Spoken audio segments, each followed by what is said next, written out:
Not only does it have direct economic impact here in the Myrtle Beach area, but it also gives us a reach beyond through media. So I would like to invite a friend up to the stage now. So Lauren with Zartico, we partnered with Zartico a little over a year and a half ago, almost 2 years now. What they do is they look at the data of where people are going when they're in market. We recently had an event in town called the World's Strongest Man. And we're going to talk a little bit about what we saw in market, and then I'm going to talk a little bit more about the impact it had. Now, we're running a little late, so we'll go through this pretty quick, and then we'll probably shrink the break. Is that right, Jen, to catch up on time? But I'm going to hand it over to Lauren to talk a little bit. So a fun fact, I actually was a licensed auctioneer in Texas for about 15 years, so I can get us back on track. Quick intro, I'm Lauren Wegmann. I'm the Strategic Advisor Director at Zartico. That means I oversee the strategy that we provide for, I think it's about 120 of our DMO partners that are on the eastern half of the United States. Also, another fun fact, my first visit to the beach was when I was 10. It was actually for the National Shag Competition, and also for my spring break.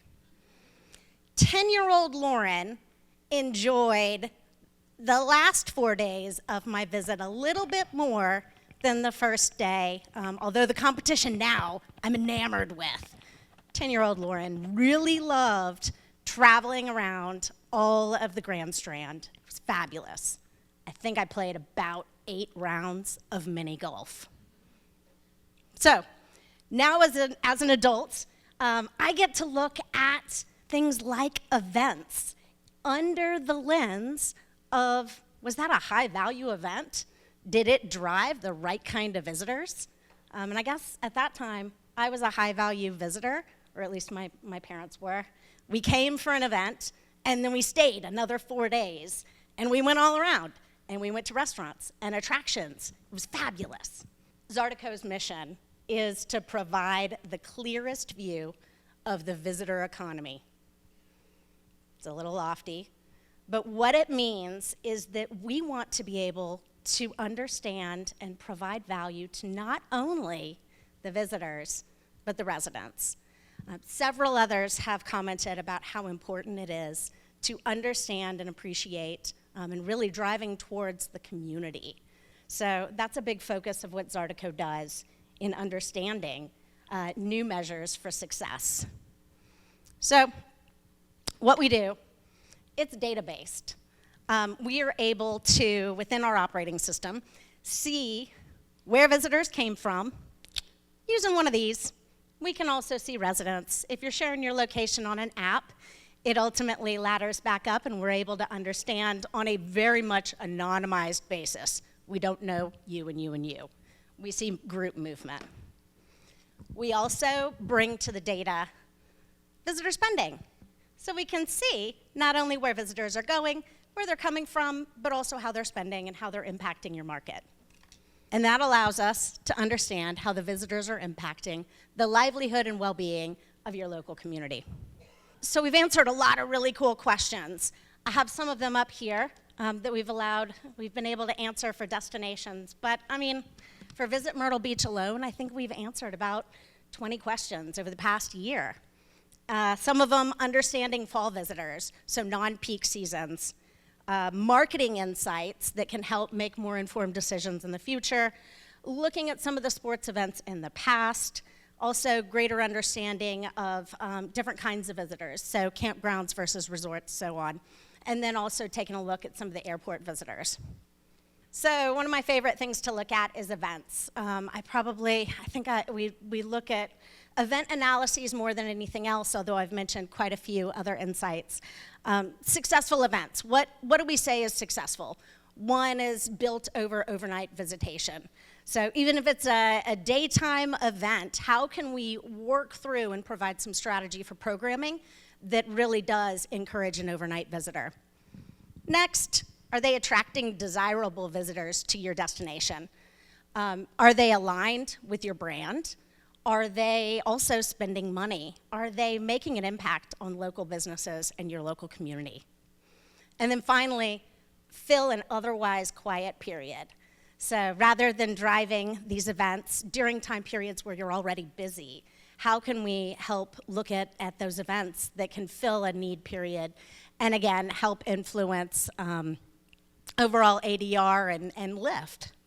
So let's look at the world's strongest man competition. It happened just a few weeks ago, so it should be fresh in everyone's minds.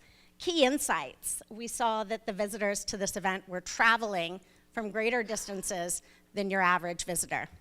Also saw that international visitors were seen at a greater rate than normal. And then also we saw that these visitors came and they dispersed around the Grand Strand.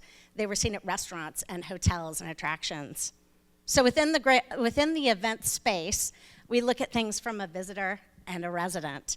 And here, it was 70% of the attendees were visitors. That's phenomenal. Walking in blind before we looked into any of the data, I probably would have guessed about 55 to 60% based on the other destinations that we work with. 70% is great.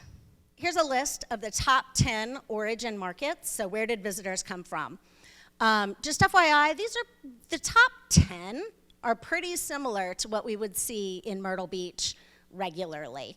But what's really, really cool is when we look at the entire universe of the visitors that we're seeing at this event. So not just those top 10 markets, but collectively, where did everyone come from? Over 88% of those seen at this event traveled at least a 3-hour drive. We saw plenty of them from the airport, plenty of them from much further away markets, but at least a 3-hour drive. So that means that they're more likely to stay longer, spend more, and even book earlier, as Stuart said before. And then also we saw visitors from 24 different countries outside of the US in Myrtle Beach during that time frame. Fun fact, it was across all of the continents, I guess except for Antarctica. So we saw folks from South America, Asia, Europe. It was really fabulous. And so it's interesting to see that kind of an impact. So here we have what's called a dynamic visualization. And this is where we work with our data science team to provide a greater understanding of where visitors actually went. So those that went to the event, where else did they go?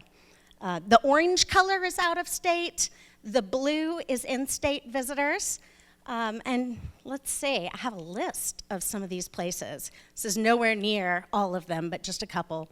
The Boardwalk, Broadway at the Beach, Skywheel, Market Common, Airport, Convention Center, Bass Pro Shops, the Outlets, Funplex, and Gay Dolphin.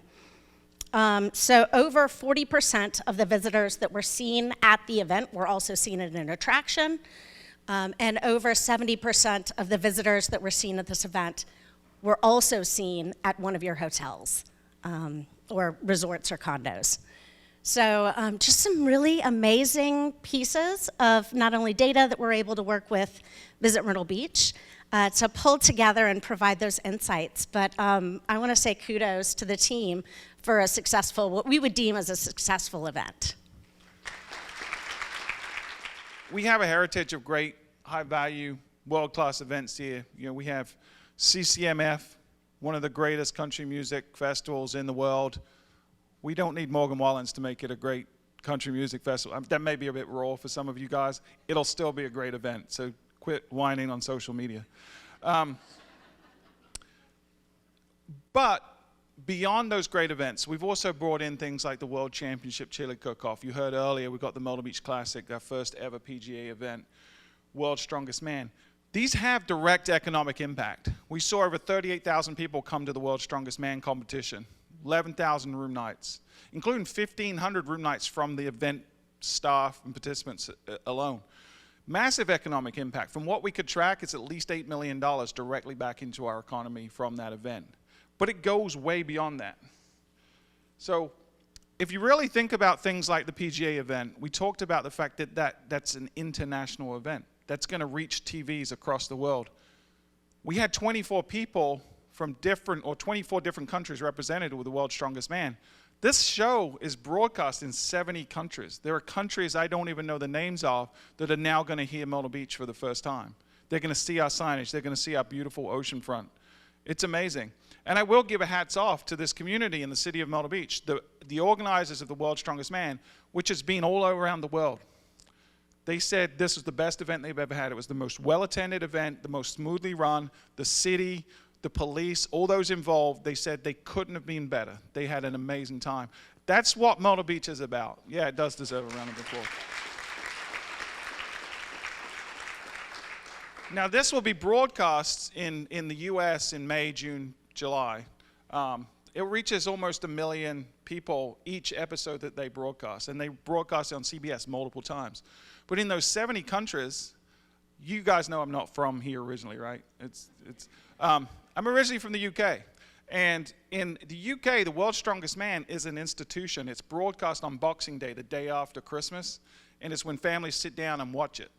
We are trying to reach an audience that is higher value, books earlier, stays longer, spends more. The international market is one of those markets. So this is the type of event, not just because of the economic impact, but because of the broadcaster reach. It's going to have untold benefits to our city. So I'm looking forward to, on Boxing Day and the day after, having friends and family saying, hey, I saw Myrtle Beach on the World's Strongest Man. So this is a great event. We're going to continue to help to catalyze these great events. I think now we're going to be on a break for a few minutes. Is that right, Jen, on the schedule? And then we will return with folks like Google and other amazing speakers to do some more educational sessions.